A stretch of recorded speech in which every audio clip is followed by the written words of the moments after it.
આજના નવા પ્રશ્નની આપણે ચર્ચા કરીએ છીએ, જે ટોપિકનું નામ છે ફલન અને ગર્ભસ્થાપન. ફલન અને ગર્ભસ્થાપનની ક્રિયા.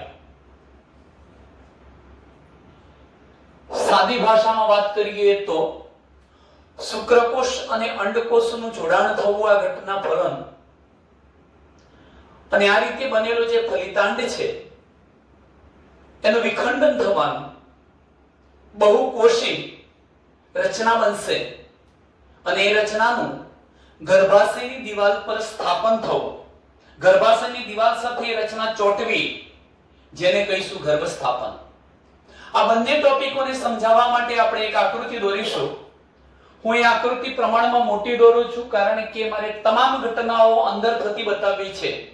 એટલે સર્વપ્રથમ તો આપણે આ પ્રકારની આકૃતિ દોરી શકીએ.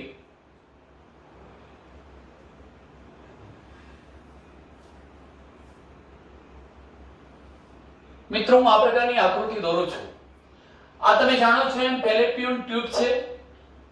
આ તુંબિકા વાળો ભાગ ફૂલેલો, પાછો ઇથમસ સાંકડો ભાગ આવ્યો. એ જ રીતે તમે અહીં જોઈ શકો છો કે આપણે આ પ્રકારની રચના બતાવીશું. આ ફૂલેલો ભાગ બતાવીશું તુંબિકા, અને પાછો સાંકડો ભાગ બતાવ્યો છે એ ઇથમસ છે. અગાઉ આપણે એને ભણી ચૂક્યા છીએ, આને ઇથમસ કહીશું. આ ફૂલેલો ભાગ તુંબિકા છે. ત્યાર પછી તમે જાણો છો કે અહીંથી આ પ્રકારની રચનાઓ મેં બતાવી હતી. આ છે ફીમરી, અને ફીમરી ધરાવતી આ રચનાને અંડવાહિની નિવાત કહેવાય. તો આ રચના થશે અંડવાહિની નિવાત. જે માંગણી જેવા પ્રવર્ધો છે એ પ્રવર્ધોને આપણે નામ આપીશું ફીમરી. ત્યાર પછીની રચનાને બતાવવા પ્રયત્ન કરીશું. અહીંથી એક આ પ્રકારની આકૃતિ દોરીશું, અને એવો જ ભાગ હું આ બાજુ બતાવવાનો પ્રયત્ન કરું છું. આ રીતે તમે જોઈ શકો છો મિત્રો કે આપણે ગર્ભાશય બતાવીએ પહેલા અહીંયા હું એક રચના બતાવું છું. આ જે રચના મેં દોરી છે અંડપિંડ છે. અહીંયા પણ દોરી દઈશું આપણે અંડપિંડ. તો આ પ્રકારની રચના છે અંડપિંડ. અંડપિંડ ગર્ભાશય સાથે જોડાયેલું છે. તો આ જોડાયેલી રચના બતાવી દીધી મેં આ પ્રકારની. ઓકે, આ ઉપરાંત પહેલા ફિગરનું કામ પૂરું કરી લઈશું.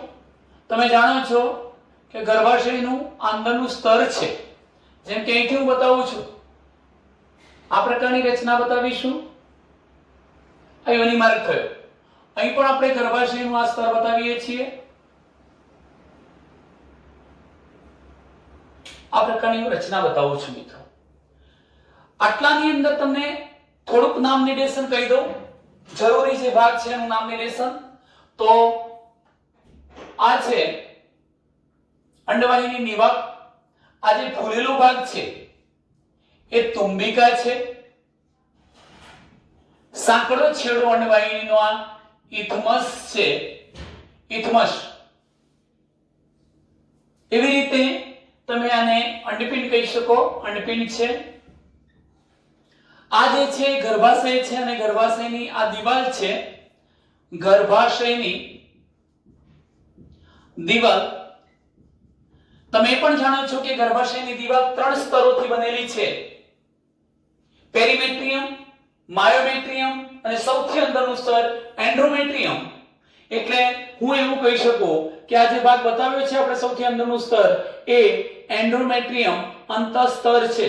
વચ્ચે અહીંયા માયોમેટ્રિયમ હશે, સૌથી બહારનું પેરીમેટ્રિયમ. એનું નામ નિર્દેશન કરતા નથી. હવે મિત્રો જે ઘટનાનો અભ્યાસ કરવો છે, અગાઉ હું તમને આ બાબત સમજાવી ચૂક્યો છું, અને એ બાબત મેં તમને સમજાવી હતી ઋતુચક્રમાં. ઋતુચક્ર, મેન્સ્ટ્રુઅલ સાયકલ. આ ઋતુચક્રની જે ઘટના હતી એ દિવસ 1 થી 28 ની હતી. આપણે જાણીએ છીએ આ ઋતુચક્રનો મધ્ય સમય, મધ્ય ભાગ એટલે 14મો દિવસ, અને આ 14મા દિવસે એક મહત્વની ક્રિયા બનતી હતી અંડપાત. અંડપાત અથવા અંડપતન, કે જેમાં શું મુક્ત થાય છે? એક દ્વિતીય પૂર્વ અંડકોષ મુક્ત થાય છે. મહત્વનો શબ્દ છે આ કે દ્વિતીય પૂર્વ અંડકોષ મુક્ત થાય છે. હજુ આ પરિપક્વ અંડકોષ નથી મિત્રો. તમે અગાઉની એક ઘટનાને યાદ કરો કે આપણે આ પ્રકારની આકૃતિ બતાવી હતી. પ્રાથમિક પૂર્વ અંડકોષ હતો. પ્રાથમિક પૂર્વ અંડકોષ અને એનું અર્ધીકરણ વિભાજન એક થઈ ચૂક્યું હતું. તેથી એક એકકીય બીજું એક નાનું એકકીય કોષ કેન્દ્ર બનતું હતું, કોષ બનતો હતો. એને આપણે પ્રથમ અથવા પ્રાથમિક ધ્રુવકાય એવું કીધું હતું. જો કે નાશ પામી જવાનું છે, પણ અહીંયા જે રચના બની એ છે દ્વિતીય પૂર્વ અંડકોષ. અને આ જે દ્વિતીય પૂર્વ અંડકોષ છે એનું વિભાજન 2 બાકી છે. આ વિભાજન એક જ પૂર્ણ થયું છે, એટલે હજુ તો એનું આ છેલ્લું વિભાજન બાકી છે. આ યાદ રાખવાનું. ટૂંકમાં જ્યારે મેન્સ્ટ્રુઅલ સાયકલ એટલે ઋતુ ચક્ર દરમિયાન 14મા દિવસે અંડપિંડમાંથી અંડકોષ મુક્ત થાય છે. આ મુક્ત થતો અંડકોષ દ્વિતીય પૂર્વ અંડકોષ છે. એટલે મિત્રો આ અંડકોષ છે એ પરિપક્વ અંડકોષ નથી. એનું છેલ્લું પરિપક્વ વિભાજન હજુ બાકી છે. મેં તમને અગાઉ પણ એ જ મુદ્દાની ચર્ચા કરી છે કે જ્યાં સુધી આ દ્વિતીય પૂર્વ અંડકોષની અંદર શુક્રકોષ પ્રવેશે નહીં ત્યાં સુધી આ છેલ્લું પરિપક્વ વિભાજન થવાનો નથી. તમે એ પણ જાણો છો કે જો છેલ્લું પરિપક્વ વિભાજન થઈ જશે તો બે અસમાન કોષો બનવાના છે. એક દ્વિતીય ધ્રુવકાય અને બીજો બનવાનો છે એ છે પરિપક્વ અંડકોષ. ટૂંકમાં હજુ મિત્રો તમે જુઓ છો કે આ થયું નથી. એ ક્યારે થવાનું છે કે જ્યારે આની અંદર કોણ પ્રવેશવાનો છે? શુક્રકોષ. અને શુક્રકોષ પ્રવેશવો એ ઘટના તો આપણે ફલનની ઘટના જોવાના છીએ. હું તમને વર્ણન સમજાવું એ પહેલા આટલું જોઈ લો કે 14મા દિવસે ઋતુચક્રના 14મા દિવસે અંડપિંડમાંથી મુક્ત થયેલો દ્વિતીય પૂર્વ અંડકોષ એની ફરતે શું ધરાવતો હતો? તો મિત્રો આવી રચના હતી. જો અહીંયા હું રચના બતાવું છું કે આ ધારો કે દ્વિતીય પૂર્વ અંડકોષ છે, એનું આ એકકીય કોષ કેન્દ્ર છે અને આ એનો કોષરસ છે. એટલે સ્વાભાવિક છે કોષરસને ઘેરતું પટલ કોષરસ પટલ કહેવાય. અંડકોષની ફરતે આવેલું પડ તમે અંડપડ પણ કહી શકો. આટલી રચના છે. મેં તમને એ વખતે પણ એ મુદ્દો કહ્યો હતો કે જ્યારે એ અંડપિંડમાંથી દ્વિતીય પૂર્વ અંડકોષ મુક્ત થાય છે ત્યારે એ કેટલીક રચનાઓને સાથે લઈને બહાર આવે છે. આવી એક રચના અમે પડ દોર્યું છે અને જેને નામ આપીશું આપણે જોના પેલ્યુસિડા. જોના પેલ્યુસિડા અગાઉ આ હું શબ્દ કહી ચૂક્યો છું. જોના પેલ્યુસિડા. અને સાથે સાથે મિત્રો એની આજુબાજુ તમે જોઈ શકશો કે કેટલાક કોષોના સમૂહને પણ લઈને આવે છે. અને આ જે કોષોનો સમૂહ છે જેને આપણે કોરોના રેડિયોટા તરીકે ઓળખાવીશું. કેટલાક કોષોનો સમૂહ પણ સાથે આવતો હોય છે. એને શું નામ આપીશું? કોરોના રેડિયોટા. કોરોના રેડિયોટા. તો ટૂંકમાં આ પ્રકારનો દ્વિતીય પૂર્વ અંડકોષ અંડપિંડમાંથી મુક્ત થયો છે. હવે શું ઘટના બનવાની છે? તો આપણે ટોપિક લેવો છે ફલન. ફલન ક્યારે થાય? તમે જાણો છો હું એક પ્રક્રિયા લખું છું અહીંયા, સંવનન પ્રક્રિયા. સંવનન, સંભોગ પ્રક્રિયા, જાતીય સમાગમની પ્રક્રિયા અથવા મૈથુન ક્રિયા. તો મૈથુન ક્રિયા, સંભોગ પ્રક્રિયા કે સંવનનની પ્રક્રિયા દરમિયાન નર પ્રાણી, નર મનુષ્ય પોતાના વીર્યનું સ્ત્રાવ સ્ત્રીના યોનિ માર્ગની અંદર કરે છે. આ વીર્યની અંદર સામાન્ય રીતે લાખોની સંખ્યામાં શુક્રકોષ હોય છે. આ શુક્રકોષોને ફલન માટે છેક અંડવાહિનીના શરૂઆતના ભાગ સુધી પહોંચવું છે. હવે ત્યાં કેવી રીતે પહોંચે છે? તો આપણે જાણીએ છીએ કે શુક્રકોષો પોતે ચલિત છે, પૂંછડી છે, એ હલનચલન કરીને ત્યાં સુધી પહોંચવાના છે, ચલિત તો છે, આમ છતાં આ પ્રકારના જે શુક્રકોષો છે એને ત્યાં સુધી પહોંચાડવા માટે જોજો એ ગ્રીવામાંથી પસાર થશે, ગર્ભાશયમાંથી પસાર થાય છે, અંતે અંડવાહિનીમાંથી પસાર થશે અને અંડવાહિનીનો જે શરૂઆતનો ભાગ હતો ખાસ કરીને આ તુંબિકા અને આ ઇથમસ તુંબિકા જોડાણ સ્થાને પહોંચી ગયા છે. એમને ત્યાં સુધી પહોંચાડવા માટેની ક્રિયામાં કોણ કોણ મદદરૂપ થાય છે? તો સામાન્ય રીતે યોનિમાર્ગ, ગર્ભાશય, આ બંનેનું સંકોચન તો ખરું જ. એમનું સંકોચન ઉપરાંત અંડવાહિનીમાંથી ઉત્પન્ન થતો ચિકાસયુક્ત શ્લેષ્મી સ્ત્રાવ પણ આ ગતિ પ્રેરવામાં એને મદદરૂપ બને છે.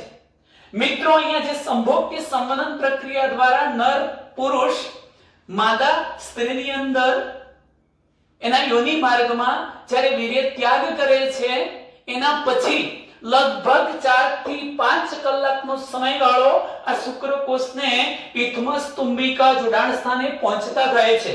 આ શું હતું?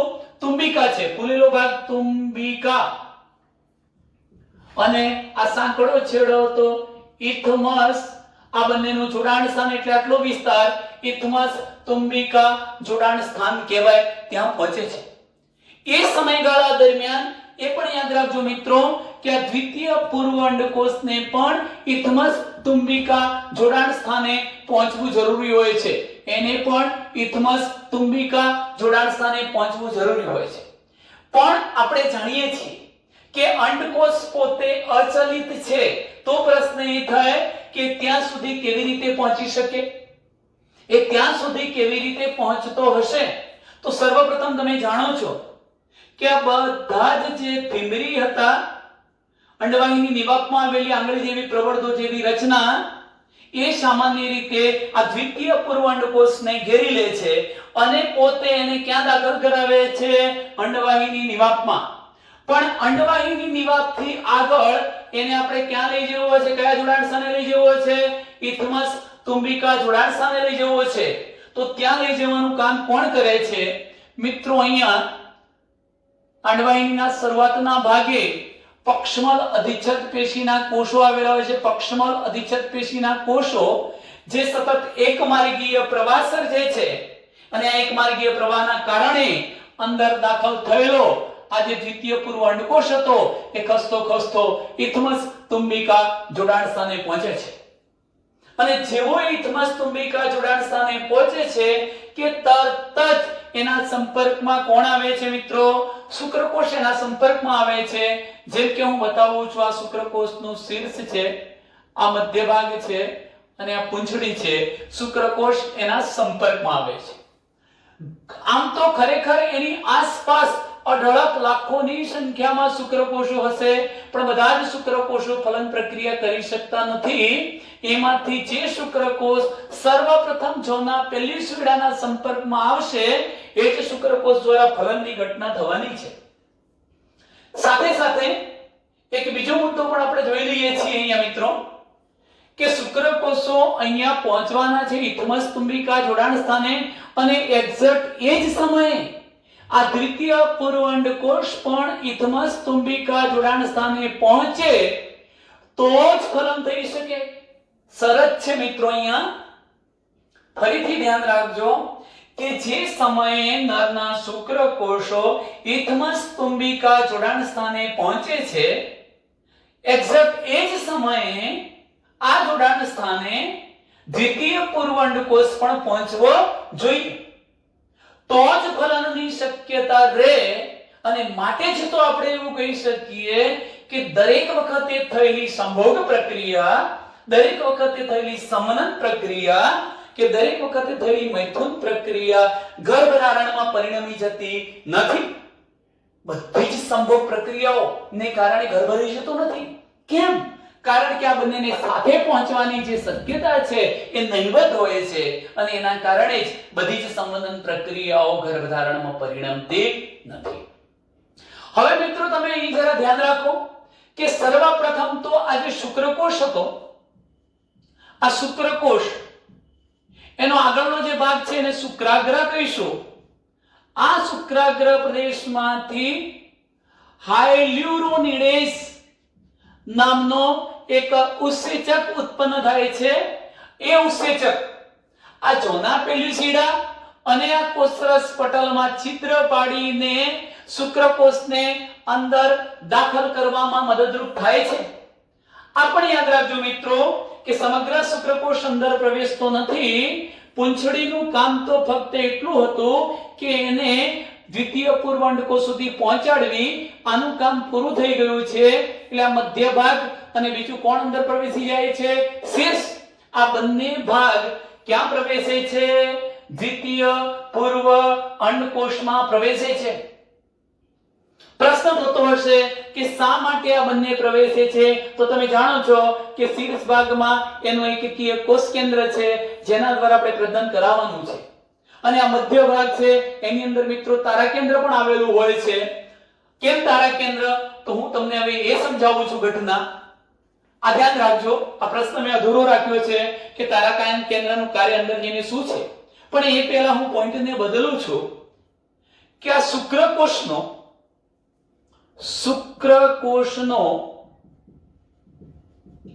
અંડકોષમાં પ્રવેશ કેટલાક તાત્કાલિક ફેરફારોને પ્રેરે છે. શું લખ્યું છે કે શુક્રકોષ જેવો અંડકોષની અંદર પ્રવેશ કરવાનો છે કે તરત જ આ રચનામાં કેટલાક ફેરફારો થઈ જવાના. એવા મિત્રો મુખ્ય બે ફેરફારો છે. પહેલો ફેરફાર એ છે અંડકોષની ફરતે આવેલું જે અંડપડ હતું એ હવે ફલનપડમાં ફેરવાઈ જાય છે. ફલનપડ. અને બીજો ફેરફાર એ છે કે જે દ્વિતીય અર્ધીકરણ અથવા અંડકોષના પરિપક્વનમાં જે બીજું વિભાજન બાકી હતું, આ દ્વિતીય પૂર્વ અંડકોષનું અંતિમ બીજું પરિપક્વ વિભાજન 2, તો અંડકોષની પરિપક્વન વિભાજન, અંડકોષના પરિપક્વન વિભાજન 2 ને પ્રેરે છે. મેં મહત્વની બે બાબતો લખી છે. પહેલો મુદ્દો એ લખ્યો છે કે જેવો શુક્રકોષ અંડકોષમાં પ્રવેશે છે કે તરત જ અંડકોષની અંદર મુખ્ય બે ફેરફારો થઈ જાય છે. એક ફેરફાર એ થાય છે કે આનું જે અંડપડ હતું એ હવે ફલનપડમાં ફેરવાઈ જવાનું. કેવી રીતે? તો આ બધો જે જીવરસ કોષ કેન્દ્ર સહિતનો કોષરસ એટલે જીવરસ એ સંકોચાઈ જશે અને અહીંયા થોડી ગેપ પડી જવાની. પરિણામે આ જે અંડપડ હતું એ હવે ફલનપડમાં ફેરવાઈ જાય છે. કયા પડમાં? ફલનપડ. શા માટે બન્યું? આ ફલનપડ એટલા માટે બન્યું છે કે હવે નવો કોઈ શુક્રકોષ અંદર પ્રવેશી જાય નહીં. આમ તમે મિત્રો જાણો છો કે અંડપડ ફલનપડમાં ફેરવાઈ જવાના પરિણામે હવે એક જ શુક્રકોષ અંદર પ્રવેશી ફલન પ્રક્રિયામાં ભાગ લેશે. અન્ય બીજો કોઈ શુક્રકોષ પ્રવેશી શકતો નથી. હું તમને મિત્રો એક જાણવા માટેની બીજી બાબત પણ કહી દઉં છું કે કેટલીક વાર એવું બને કે આપણે વાનર છે, કૂતરું છે, એવા અન્ય કોઈ પ્રાણીના શુક્રકોષ દ્વારા ફલન કરાવવાનો પ્રયત્ન કરીએ તો થઈ શકે ખરું? ના. કેમ? કારણ કે આ જોના પેલ્યુસિડામાં કેટલાક એવા સંવેદનાગ્રાહી કેન્દ્રો આવેલા છે જે એ જ જાતિના શુક્રકોષને ઓળખે છે અને પછી જ એને પસાર થવાની અનુમતિ આપશે. અન્ય જાતિના શુક્રકોષ અંદર પ્રવેશ કરી શકતા નથી. આમ એક જ શુક્રકોષ દ્વારા અંડકોષનું ફલન થવાનું છે. ચાલો આ એક બાબત પૂરી થઈ. બીજી બાબત, અંડકોષના પરિપક્વન વિભાજનને પ્રેરે છે. અંડકોષનું પરિપક્વન વિભાજન એટલે મિત્રો આ વિભાજન બાકી હતું. જેવો શુક્રકોષ અંદર પ્રવેશવાનો એમાં અધિકરણ વિભાજન 2 શરૂ થઈ જવાનું. કેમ અટક્યું હતું અને શા માટે શરૂ થવાનું? તો મિત્રો આપણે એની ચર્ચા કરીએ છીએ. અહીં જરા ધ્યાન રાખજો.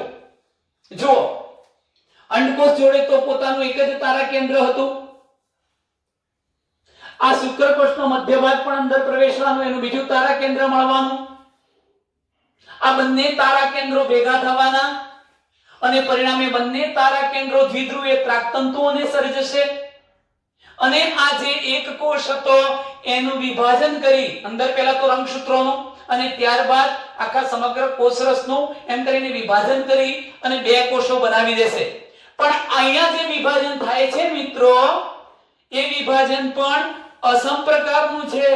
એક નાનો કોષ બને છે દ્વિતીય ધ્રુવકાય, અને બીજો એક મોટો કોષ બને છે જેને આપણે પરિપક્વ અંડકોષ કહીશું. જો કે આ તો નાશ પામી જતો હોય છે. અને આ જે પરિપક્વ અંડકોષ છે મિત્રો, ધારો કે હું અહીંયા બતાવું છું, આ પરિપક્વ અંડકોષ થઈ ગયો. લખું છું અહીંયા સાઈડમાં કે પરિપક્વ અંડકોષ.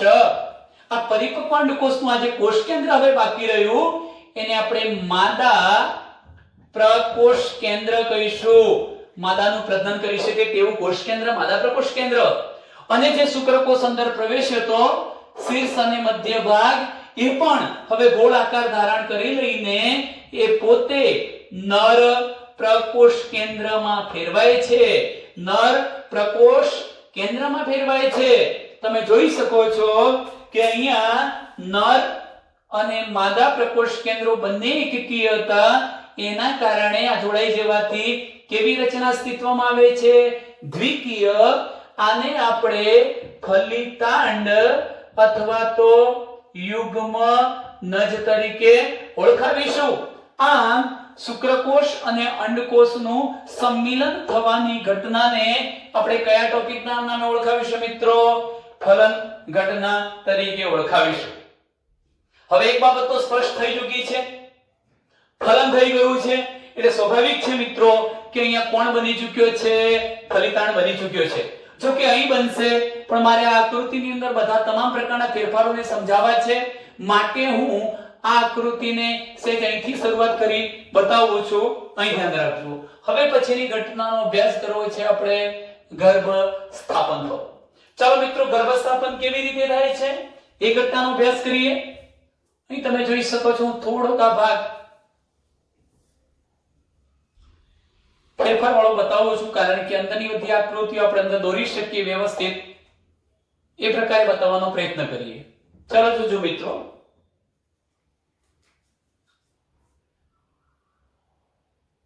ઇથ્મસ્તુંબિકા વાળો ભાગ આખી ફેલોપિયન ટ્યુબ છંડવાહિની છે. તમે અહીંયા આ પ્રકારે ગર્ભાશયની દીવાલ બતાવી શકો. હું અહીંયા ગર્ભાશયની દીવાલ બતાવું છું. આ પ્રકારની મેં રચના બતાવી છે ગર્ભાશયની દીવાલ. હું અહીંથી પણ આ પ્રકારે ગર્ભાશયની આ દીવાલને બતાવું છું. હવે તમે જુઓ, સર્વપ્રથમ ગર્ભ સ્થાપનની ઘટનાને સમજવી હોય તો એના માટે હું અહીંયા એક રચના બતાવું છું અને લખી દઉં છું અહીંયા 2n. આ છે ફલિતાંડ. કોષ તો મિત્રો એક જ છે, પરંતુ એનું કોષ કેન્દ્ર દ્વિકીય થઈ ગયું છે. હવે આ રચનાને આપણે શું નામ આપીએ છીએ? ફલિતાંડ કહીશું. આ ફલિતાંડને, આ ફલિતાંડમાંથી જેમાંથી આપણે બાળકનું નિર્માણ કરવાના છે, ગર્ભ બનવાનો છે, એ ખસતો ખસતો ખસતો ક્યાં આવવાનો છે? ગર્ભાશયની દીવાલ સાથે ચોંટવાનો છે. પણ સર્વપ્રથમ આ ફલિતાંડ ખસતો તો જશે, જંડવાહિનીમાં આગળ વધતો જશે, એની સાથે સાથે એ વારંવાર વિભાજન કરે છે.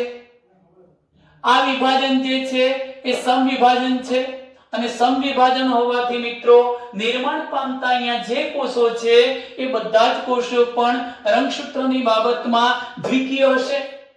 તમે એક બાબત જોઈ શકો છો કે અહીંયા કોષોના કદ વધતા નથી, ઉલટાના કોષોના કદ તો નાના થાય છે. આ મોટો કોષ હતો, આનાથી આ બે કોષો બન્યા, નાના બન્યા, પણ રંગસૂત્રોની સંખ્યા તો એની જળવાઈ રહે છે.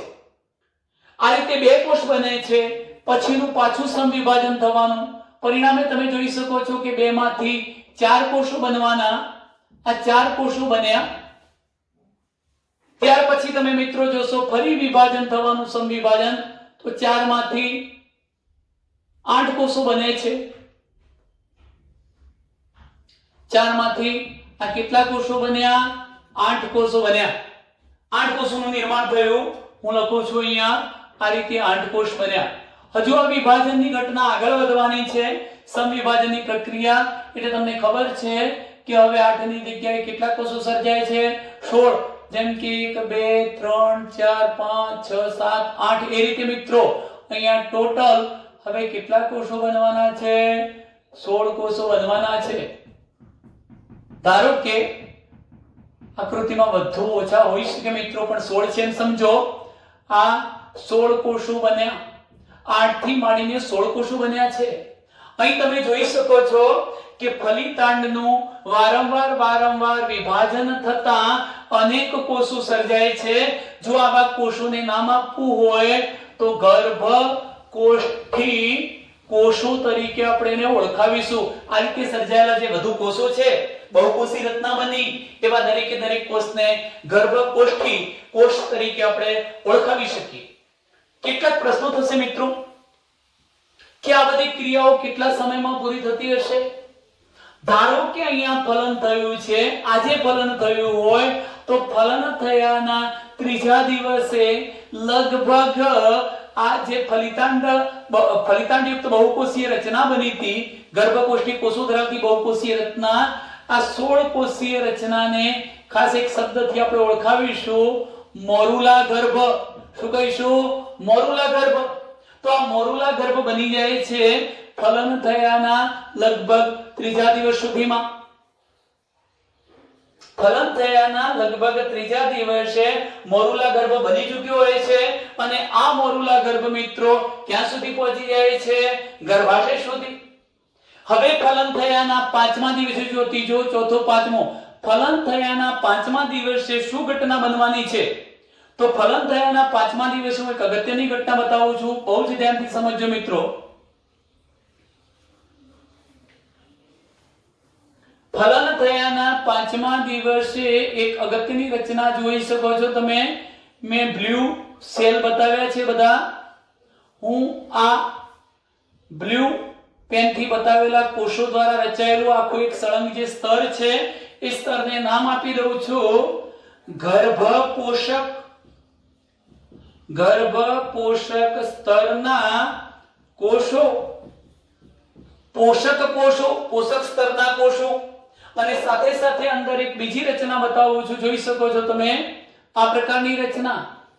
એટલે ટૂંકમાં અંદર આવેલો હું આ એક કોષ સમૂહ બતાવું છું, એને અંતઃકોષ સમૂહ કે આંતરિક કોષ સમૂહ કહેવાય. અંતઃકોષ સમૂહ અથવા શું કહેવાશે? આંતરિક કોષ સમૂહ. નામ નિર્દેશન કરી લઈએ, અંતઃકોષ સમૂહ અથવા આંતરિક કોષ સમૂહ. હવે મિત્રો મહત્વનો પોઈન્ટ જુઓ. તમને એમ થાય કે આ તો મોરુલા ગર્ભ હતો અને આ પ્રકારની જે આખી રચના બની, આખી સમગ્ર રચનાને નામ અપાય છે ગર્ભકોષ્ઠી કોથળી. શું નામ આપીશું? ગર્ભકોષ્ઠી કોથળી. પેલા કોષો હતા એ ગર્ભકોષ્ઠી કોષો કહેવાતા હતા, પણ આખી આ કોથળીને શું કહીશું? ગર્ભકોષ્ઠી કોથળી. ફલન થયાના 5મા દિવસે આ પ્રકારે ગર્ભકોષ્ઠી કોથળી બને છે, જે શામાંથી બને છે? મોરુલા ગર્ભમાંથી.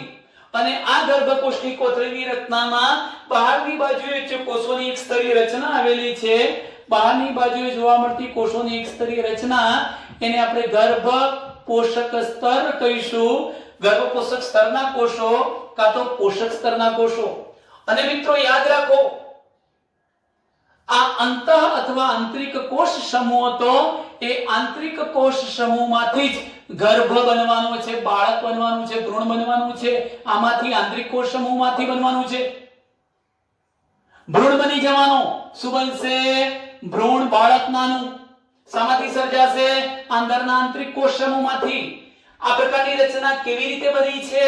તો તમે જુઓ કે એના છેડાના જે પરિઘના કોષો સતત કોષ વિભાજન કરી લંબાઈ જશે અને આંતરિક કોષ સમૂહ જ્યાં હતો ત્યાં જ રહી જવાનો. આ રીતે પરિણામે એક પોલી થોડીક કોથળી જેવી રચના બનવાની. આને કહીશું ગર્ભકોષ્ઠી કોથળી.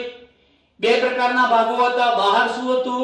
ગર્ભકોષક સ્તરના કોષો, અને અંદર રહેલા કોષ સમૂહને અંતઃકોષ સમૂહ કે આંતરિક કોષ સમૂહ કહેવાય, જેમાંથી ભ્રૂણ કે ગર્ભ બને છે, બાળક બને છે. હવે મિત્રો જો આમાંથી ભ્રૂણ બનવાનું હોય તો ભવિષ્યમાં આ ભ્રૂણની ફરતે 4 પ્રકારની કલાઓ વિકસવાની છે, જે ભ્રૂણને રક્ષણ પૂરું પાડવાની છે. આ 4 કલાઓમાં હું તમને પહેલું નામ આપું છું ગર્ભપોષક કલા.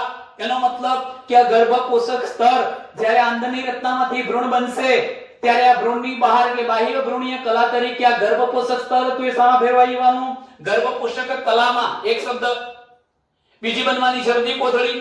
ત્રીજી બનવાની ઉપનાળ અને ચોથી રચના ઉલ્વ કોથળી ઉલ્વ પ્રવાહી, એ પણ હું તમને આકૃતિમાં બતાવીશ.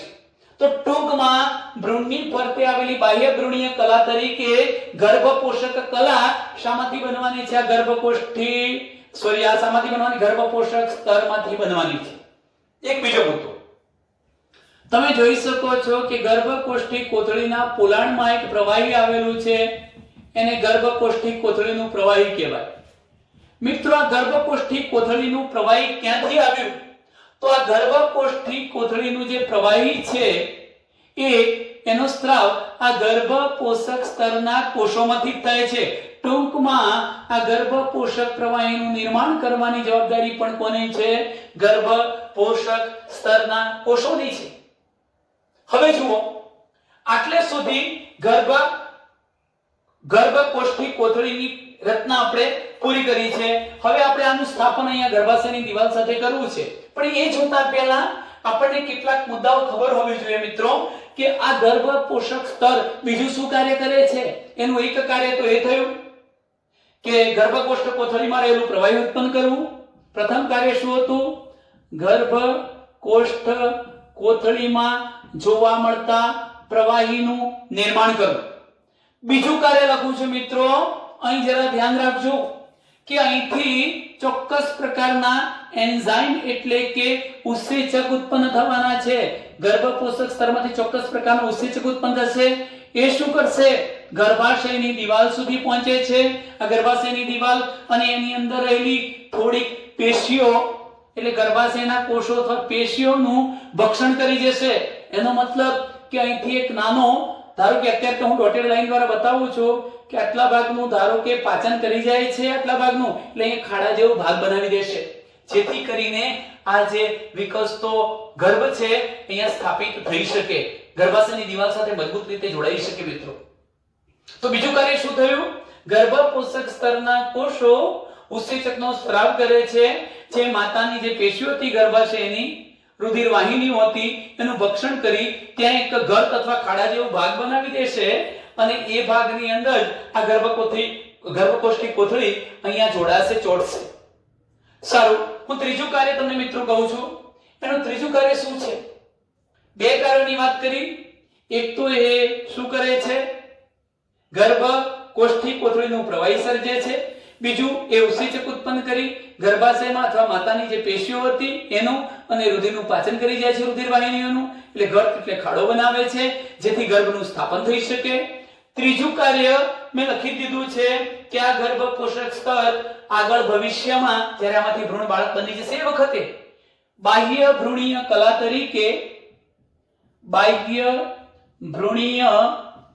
તરીકે શું બનાવશે? ગર્ભપોષક કલા બનાવશે અને ગર્ભનું રક્ષણ કરશે. અને ચોથો અને અંતિમ મુદ્દો તમને કહું છું કે આ ગર્ભપોષક સ્તરમાંથી વિશિષ્ટ પ્રકારના હોર્મોન્સ એટલે અંતઃસ્ત્રાવો પણ ઉત્પન્ન થાય છે. આ અંતઃસ્ત્રાવો શું કરશે? એ ગર્ભ રહ્યો છે કે નહીં, ગર્ભધારણ થયું છે કે નહીં એ નક્કી કરી આપશે. સામાન્ય રીતે મિત્રો તમે જાણો છો કે બધા જ ફેરફારો એક અઠવાડિયાના સમયગાળામાં થઈ જાય છે. ફલન લગભગ 14મા દિવસે અંડકોષ બહાર આવશે, ફલન થશે એના અઠવાડિયામાં એટલે લગભગ 20-21 દિવસ સુધીમાં તો આ જે ગર્ભ હતો એ ગર્ભાશયની દિવાલ સાથે ચોંટી જવાનો છે અને એ વખતે આ ગર્ભપોષક સ્તરના કોષોમાંથી ચોક્કસ પ્રકારનો અંતઃસ્ત્રાવ ઉત્પન્ન થશે. એ અંતઃસ્ત્રાવ શું કરશે? જુઓ, ખરેખર પ્રેગ્નન્સી રહી છે, ગર્ભધારણ થયું છે કે નથી થયું એ આપણને નક્કી કરવામાં મદદરૂપ બનશે. એનું એનાલિસિસ કરી એની હાજરી કે ગેરહાજરીના આધારે આપણે નક્કી કરી શકીશું ગર્ભ રહ્યો છે કે નહીં.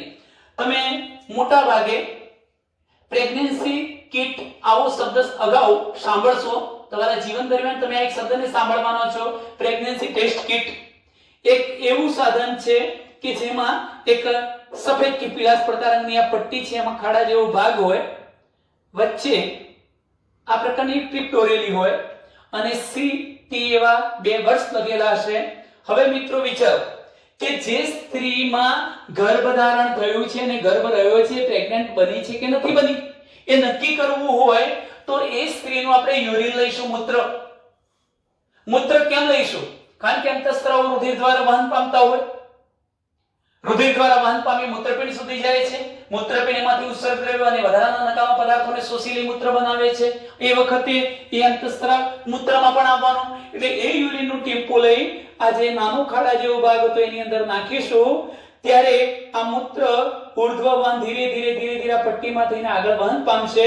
અહીંયા તમને પિંક કલરની બે પટ્ટી દેખાશે. જો બે પટ્ટીઓ આ પ્રકારની દેખાય તો ટેસ્ટ પોઝિટિવ છે, બાળક છે, ગર્ભધાન થઈ ગયું છે. અને બેમાંથી ખાલી આ એક જ દેખાય કોઈ એક પટ્ટી, તો આપણે માનીશું બાળક નથી, રિપોર્ટ કેવો છે? નેગેટિવ. તો ચોથું ફંક્શન એનું એ થયું કે આ ગર્ભપોષક સ્તરના કોષો ચોક્કસ પ્રકારના અંતઃસ્ત્રાવો ઉત્પન્ન કરે છે. એના આધારે ગર્ભધાન થયું છે કે નથી થયું એની આપણે પરખ કરી શકીએ છીએ.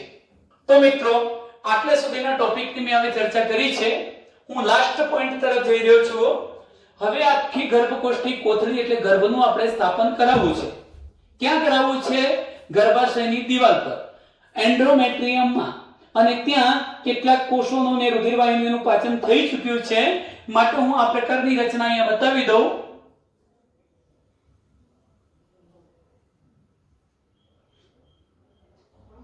મેં આ પ્રકારની રચના બતાવી છે મિત્રો. એમાં તમે જોઈ શકો છો કે આ કોષો છે ગર્ભપોષક સ્તરના કોષો છે. પણ મહત્વનો પોઈન્ટ ગર્ભસ્થાપનમાં એ છે કે આંતરિક કોષ સમૂહ જે હતો, આંતરિક કોષ સમૂહ હજુ દોર્યો નથી, મેં તો આ ગર્ભપોષક સ્તરના કોષો બતાવ્યા છે. આંતરિક કોષ સમૂહ દોરું છું મિત્રો, આ રેડ પેનથી દોરી રહ્યો છું.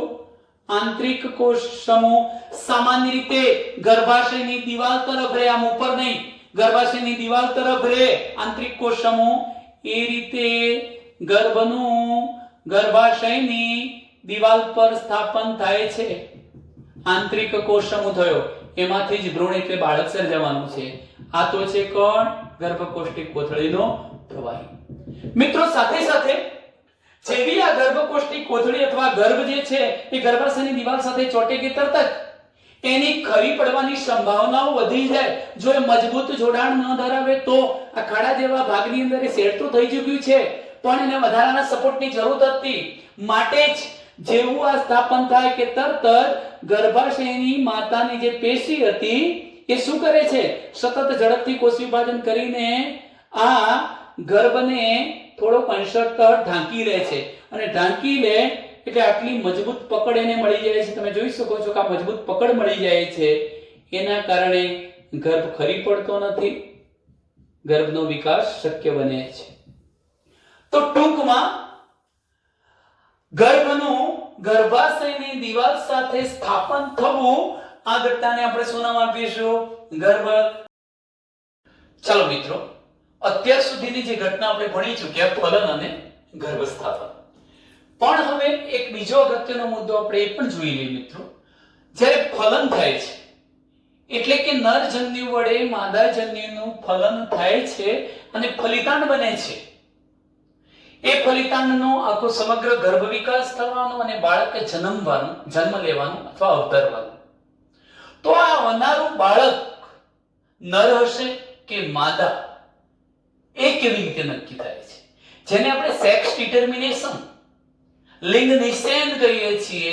તો લિંગ નિશ્ચયનમાં મહત્વની ભૂમિકા નર એટલે પુરુષની છે કે સ્ત્રીની, એને સમજીએ. તો જુઓ મિત્રો, ફલનનો તબક્કો પૂરો થાય છે એટલે કે શુક્રકોષ દ્વારા અંડકોષનું ફલન થાય છે. આ તબક્કે જાતિ નક્કી થાય છે કે અવતરનારું બાળક અથવા સંતતિ નર બનશે કે માદા બનશે, તે નક્કી થાય છે. હવે થાય છે કેવી રીતે? તો અહીં જોઈશું કે સામાન્ય રીતે તમે જાણો છો કે માદા પ્રાણીનું અને નર પ્રાણીનું રંગસૂત્રીય આયોજન શું છે? તો માદામાં આપણે XX એવું લખીશું અને નરની અંદર XY રંગસૂત્ર લખીએ છીએ. આનો મતલબ એવો થાય કે માદા પ્રાણી પણ 2N તો છે જ, 2N એટલે 46 રંગસૂત્રો છે, અને નર પણ 2N છે એટલે એની અંદર 46 રંગસૂત્રો છે. પણ 46 પૈકીના 22 જોડ એટલે કે લગભગ ટોટલ કેટલા? 44. જોજો દરેકમાં 46 રંગસૂત્રો, અહીં પણ 46 હશે. એ પૈકીના 44 રંગસૂત્રો એટલે 22 રંગસૂત્રો માદા પ્રાણી અને નર પ્રાણીમાં સમાન હોય છે અને જેને આપણે દૈહિક રંગસૂત્રો કહીએ છીએ. તો અહીંયા 22 જોડ દૈહિક અને 23મી જોડ લિંગી. અહીંયા 22મી જોડ દૈહિક અને આ 23મી જોડ લિંગી. માદાની અંદર 23મી જોડના લિંગી રંગસૂત્રો બંને XX પ્રકારના છે અને નરમાં 23મી જોડના બંને લિંગી રંગસૂત્રો પૈકી એક X અને બીજો Y પ્રકારનો છે. હવે આ સ્ત્રી જ્યારે અર્ધીકરણની પ્રક્રિયા દ્વારા પોતાના પ્રજનન કોષો ઉત્પન્ન કરશે તો એના બધા જ પ્રજનન કોષો X લિંગી રંગસૂત્રવાળા, પરંતુ નર જ્યારે અર્ધીકરણની પ્રક્રિયા દ્વારા શુક્રકોષો ઉત્પન્ન કરે છે ત્યારે એના 50% પ્રજનન કોષો X લિંગી રંગસૂત્રવાળા હશે અને 50% Y લિંગી રંગસૂત્રવાળા હશે. આનો મતલબ એવો થયો કે સ્ત્રીના બધા જ અંડકોષો એકકીય હશે, 23 રંગસૂત્રો ધરાવતા હશે, એમાંથી 22 દૈહિક મળવાના અને એક X લિંગી મળવાનું. આવું થવાનું મિત્રો કે 22 દૈહિક વત્તા X લિંગી રંગસૂત્ર. તો એના બધા જ તમે જોઈ શકો છો અંડકોષો એક જ પ્રકારના છે, એકકીય છે, 22 દૈહિક અને એક X વાળા.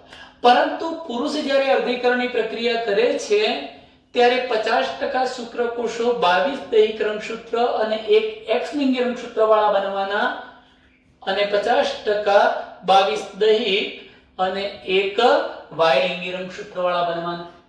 હવે તમે જુઓ કે જો આ X માદા તો હંમેશા X લિંગી રંગસૂત્ર જ આપશે, પણ નરના શુક્રકોષમાંથી જો X લિંગી રંગસૂત્રવાળા શુક્રકોષો ફલન પ્રક્રિયામાં ભાગ લેશે તો નિર્માણ પામનારી અથવા અવતારના જે સંતતિ છે એ માદા બનશે અને જો નરનું Y રંગસૂત્ર ફલન પ્રક્રિયામાં ભાગ લેશે, Y રંગસૂત્રવાળો શુક્રકોષ ફલન પ્રક્રિયામાં ભાગ લે તો બનનારી સંતતિ કોણ બનશે?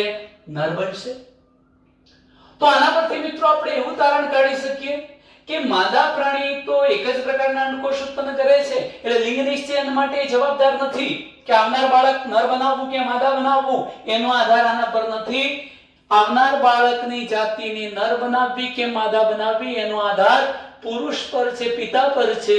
પિતા દ્વારા પ્રાપ્ત થતા શુક્રકોષો X લિંગી રંગસૂત્રવાળા હશે તો નિર્માણ પામતી સંતતિ પુત્રી એટલે કે માદા હશે અને જો Y રંગસૂત્રવાળા શુક્રકોષો હશે તો નિર્માણ પામતી સંતતિ કેવી હશે? નર હશે મિત્રો. તો ટૂંકમાં આ રીતે જાતિ નક્કી થતી હોય છે, લિંગ નિશ્ચયન થાય છે. આ જે ટોપિક છે મિત્રો એને આપણે ફલન પ્રક્રિયા સાથે સાંકળી લઈશું. ફલન પછી તમે આ લખાણ લખી શકો. અસ્તુ.